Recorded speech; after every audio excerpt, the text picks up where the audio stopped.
भी। हेलो दोस्तों, आज है 16 अगस्त और 16 अगस्त से जितने भी करंट अफेयर्स के इम्पोर्टेंट क्वेश्चंस हैं वो सभी को हम इस वीडियो में देखेंगे। तो दोस्तों प्लीज आप इस वीडियो को शुरू से लेकर लास्ट तक जरूर देखिएगा। और दोस्तों आपको इस वीडियो का पीडीएफ हमारे टेलीग्राम चैनल में मिल जाएगा। यदि आपने हमारे टेलीग्राम चैनल में अभी तक ज्वाइन नहीं किया है तो प्लीज आप नीचे दिए गए वीडियो के डिस्क्रिप्शन में टेलीग्राम चैनल के लिंक पर क्लिक करके आप हमारे टेलीग्राम चैनल में ज्वाइन कर सकते हैं। तो चलिए दोस्तों बिना टाइम वेस्ट किए इस वीडियो को शुरू करते हैं। Number 1 question, Balakot air strike how India vision Pulwama नामक पुस्तक किसके द्वारा लिखी गई है? तो हाल ही में है जो ये Balakot air strike how India vision Pulwama नामक पुस्तक है जो दोस्तों वो गरुड़ प्रकाशन द्वारा पुस्तक मतलब प्रकाशित की है, यानी कि मनन भट्ट। इसका जो राइट आंसर है फर्स्ट का वह ए हो जाएगा, मनन भट्ट द्वारा। चलिए दोस्तों इंपॉर्टेंट पॉइंट्स को देखते हैं। एक नई पुस्तक फरवरी 2019 के पुलवामा आत्मघाती हमले के समय के वास्तविक जीवन की घटनाओं की श्रृंखला और 12 दिन बाद बालाकोट हवाई हमले के रूप में भारत के मजबूत जवाबी हमले की समीक्षा करती है। गरुड़ प्रकाशन द्वारा Balakot air strike how India avenge Pulwama नामक पुस्तक प्रकाशित की गई। इसे नेवी के दिग्गज मनन भट्ट ने लिखा है। किसने लिखा है? जो तो नेवी के जो दिग्गज वो मनन भट्ट ने लिखे। चलिए दोस्तों नेक्स्ट क्वेश्चन की ओर चलते हैं।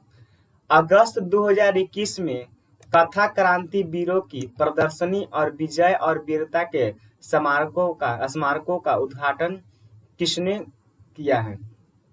तो दोस्तों हाल ही में है जो कथा क्रांति वीरों की प्रदर्शनी और विजय और वीरता के स्मारकों का उद्घाटन जी किशन रेड्डी ने किए हैं, यानी कि सेकेंड का जो राइट आंसर है वो बी हो जाएगा, जी किशन रेड्डी। चलिए इंपॉर्टेंट पॉइंट्स को देखते हैं दोस्तों।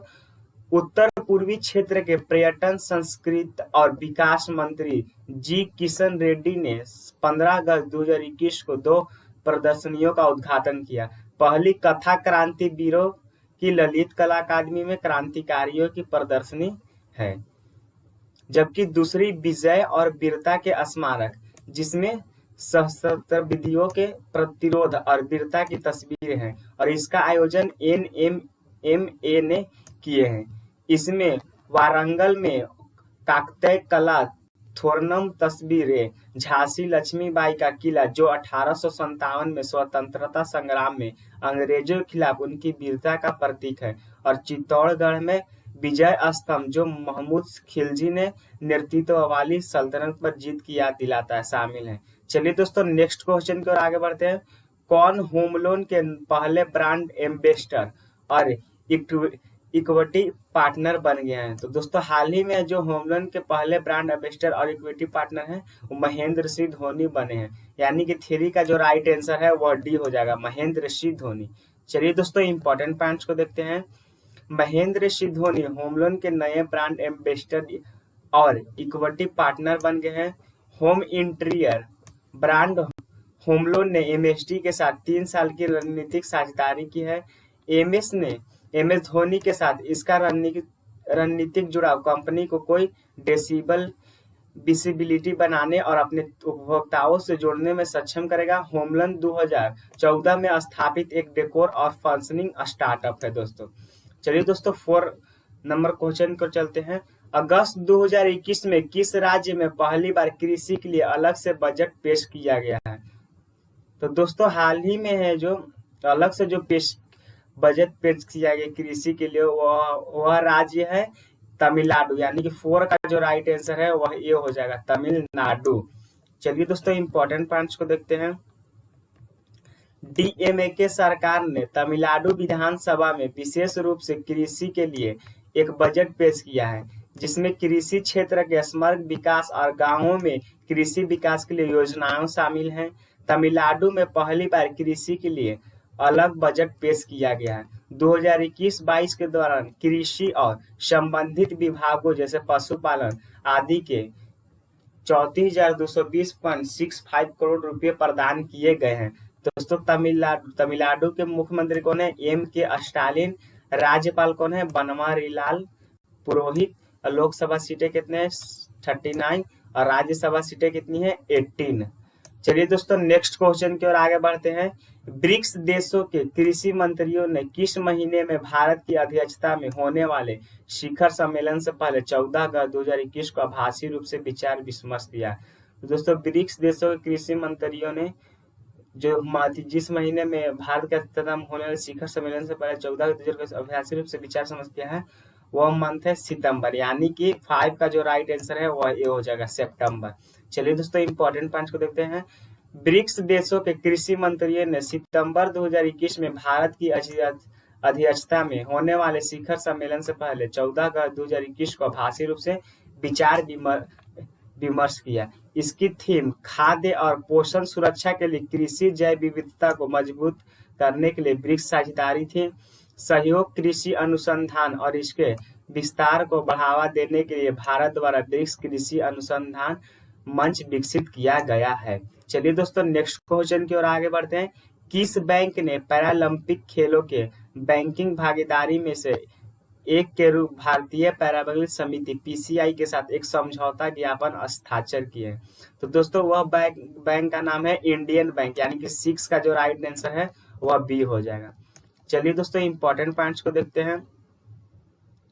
इंडियन बैंक ने पैरालंपिक खेल के बैंकिंग भागीदारी में से एक के रूप में भारतीय पैरालंपिक समिति यानी कि पीसीआई के साथ एक समझौता ज्ञापन पर हस्ताक्षर किए हैं।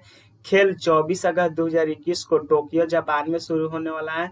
बैंक 1 वर्ष के लिए घरेलू और साथ ही वैश्विक प्लेटफॉर्मों में खेल आयोजन की तैयारी के लिए पैरालंपिक एथलीटों का समर्थन करने के लिए वित्तीय सहायता दोस्तों प्रदान करेगा। चलिए दोस्तों नेक्स्ट क्वेश्चन की ओर आगे बढ़ते हैं। राष्ट्रपति रामनाथ कोविंद ने सशस्त्र बलों, पुलिस और अर्धसैनिक बलों के जवानों को कितने वीरता पुरस्कार देने की मंजूरी की है? तो हाल ही में है जो दोस्तों राष्ट्रपति रामनाथ कोविंद जी ने सशस्त्र बलों, पुलिस और अर्धसैनिक बलों के जवानों को 144 वीरता पुरस्कार देने की मंजूरी की है, यानी कि 7 का जो राइट आंसर है दोस्तों वह डी हो जाएगा, आप याद रखिएगा। इनमें से एक अशोक चक्र, एक कीर्ति चक्र, 15 शौर्य चक्र, 4 बार 2 सोना पदक यानी कि वीरता, 116 सेना पदक वीरता, 5 नौसेना पदक वीरता और 2 वायुसेना पदक वीरता शामिल है। दोस्तों बाबूराम को मरणोपरांत अशोक चक्र से सम्मानित किया गया है। राष्ट्रपति ने विभिन्न सैन्य अभियानों में महत्वपूर्ण योगदान के लिए सेना के जवानों को 28 मेंशन ई डिस्पैचेज को भी मंजूरी दी है, जिसमें ऑपरेशन रक्षा के लिए 3 मरणोपरांत पदक शामिल है दोस्तों। चलिए दोस्तों नेक्स्ट क्वेश्चन की ओर आगे बढ़ते हैं। कराधान कानून संशोधन अधिनियम 2021 को 13 अगस्त 2021 को राष्ट्रपति की सहमति प्राप्त हुई। यह निम्नलिखित में से किस अधिनियम को संशोधन करेगा? तो दोस्तों इसका जो राइट आंसर है वो डी हो जाएगा, ए और बी दोनों, यानी कि वित्त अधिनियम 2012 और आयकर अधिनियम 1961। चलिए दोस्तों इंपॉर्टेंट पॉइंट्स को देखते हैं। कराधान कानून संशोधन अधिनियम 2021 को 13 अगस्त 2021 को राष्ट्रपति की सहमति प्राप्त हुई। यह आयकर कानून में पूर्वव्यापी कराधान खंड को समाप्त कर देगा दोस्तों। किसको समाप्त कर देगा? पूर्वव्यापी कराधान खंड को। विधेयक जो अब एक कानून बन गया है, वित्त अधिनियम 2012 और आयकर अधिनियम 1961 में संशोधन करता है, जो 28 मई 2012 से पहले के लेन देन पर उठाई गई मांगों को रद्द कर देगा। चलिए दोस्तों नेक्स्ट क्वेश्चन की ओर आगे बढ़ते हैं। पिछले साल की अमेरिकी जनगणना से जारी पहले विस्तृत आंकड़े के अनुसार एशियाई अमेरिका पिछले दशक में अमेरिका में किसी भी अन्य अल्पसंख्यक समूह की तुलना में तेजी से बढ़े हैं। वे 2020 में कितने मिलियन तक बढ़े हैं? तो दोस्तों वो 2020 में 24 मिलियन तक बढ़े, यानी कि 9 का जो राइट आंसर है वो सी हो जाएगा। चलिए इंपॉर्टेंट पॉइंट्स को देखते हैं दोस्तों। पिछले साल की अमेरिकी जनगणना से जारी पहले विस्तृत आंकड़ों के अनुसार एशियाई अमेरिकी पिछले दशक में अमेरिका में किसी भी अन्य अल्पसंख्यक समूह की तुलना में तेजी से बढ़े, जो कि 2020 में बढ़कर 24 मिलियन हो गए हैं। पिछले दशक में अमेरिकी जनसंख्या में वृद्धि पूरी तरह से अल्पसंख्यक समुदाय द्वारा संचालित थी।